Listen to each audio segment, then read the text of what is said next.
Hello, I am Becca and you are watching Rue's Musings. Today I actually want to talk about food, and maybe it's a little bit of a different conversation than we're used to having about food. And this musing came from studying Ayurveda with Carly Bowden. I hope I'm saying her name right. Not sure I am. We just finished an 8-week class with her, and I've been working with her privately as well.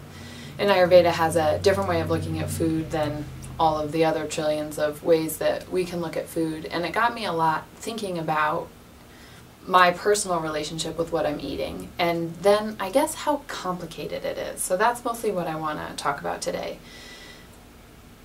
This is an activity that we do every day, more than once a day, and at least I'm positive for women it's a very charged, like one of the most charged conversations that we can have outside of our relationships with our partners and sex and our parents.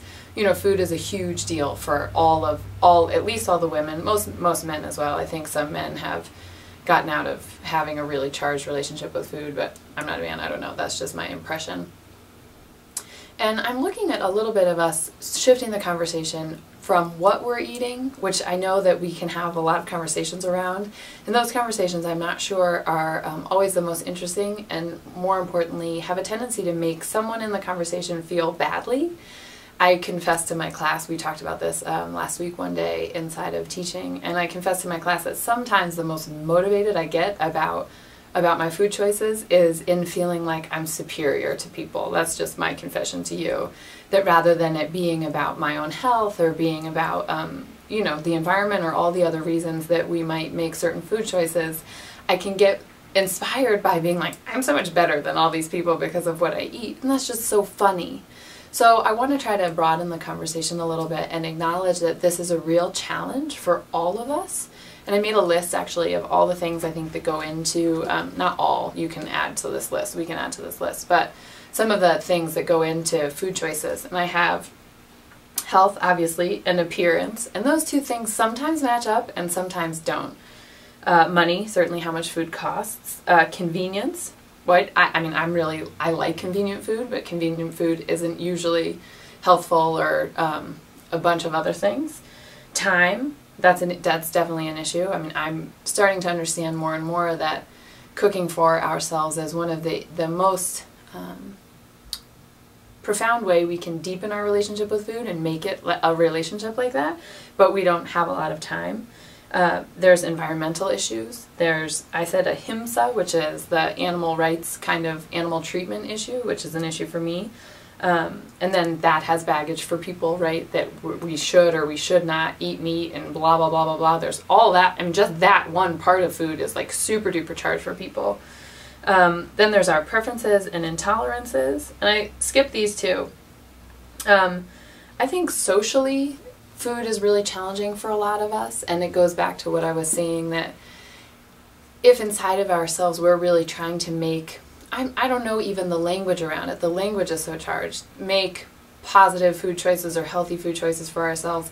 It often gets other people angry. Like if I'm not eating this and this right now, or I try to steer away from, it makes them mad and feel badly about themselves if you're choosing foods that are healthy for you, which I think is so interesting. And then also, I've been thinking a lot inside of food about how particular the satiation of it is, the vice aspect of food. And this I obviously don't have to tell anyone about, but what can make you feel that way? I mean, I was like, should I start smoking cigarettes? Which I did not honestly consider, but I was like, that seems to like do the same thing for people, that, you know, you're like, oh, I'm just feeling bored, or I'm feeling stressed, or I'm feeling, and we use food like this. A lot of us have come to use food like this, that you know, a lot of it, what goes on in my head is, oh, I deserve a treat, or, you know, since I don't X, Y, or Z, these other things, since I don't do drugs, or since I don't drink, or whatever, then I deserve, there's this language around it, you know, I deserve this bag of chips or whatever. So I just think it's a super complicated area, and I personally am now, especially inside of Ayurveda, interested in giving myself a lot of time and space to figure out, okay, what is my relationship with food really? Not what do I think it should be, or what what could it be, but what is it right now, and how do I want to manifest and create this relationship with food that is our life force.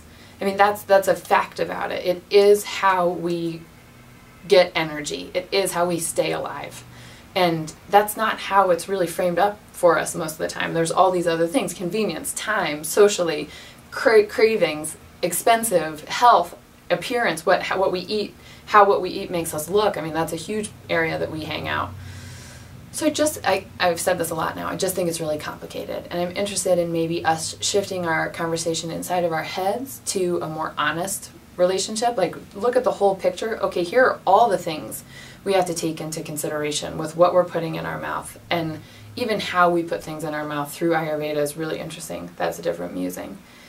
And can we cultivate, I guess this is the point, compassion for ourselves? And can we understand that anytime we're talking to anybody about our food choices or what we've eaten or what we haven't eaten, that it's a charge. It's a really, really charged topic for us. And I wonder if together we can acknowledge that in a more real way, rather than like, I'm so much better than you because I ate a cucumber and you ate a cheeseburger, which I don't believe in, but there's a lot of that goes on.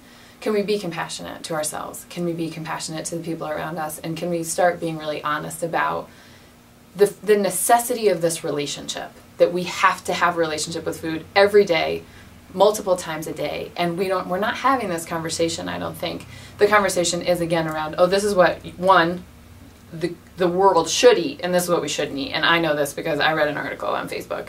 And now I'm going to totally change my life because this is what people should do or should not do. And it's not that simple. It's not that simple for any of us. It's complicated. Compassion. What do you think?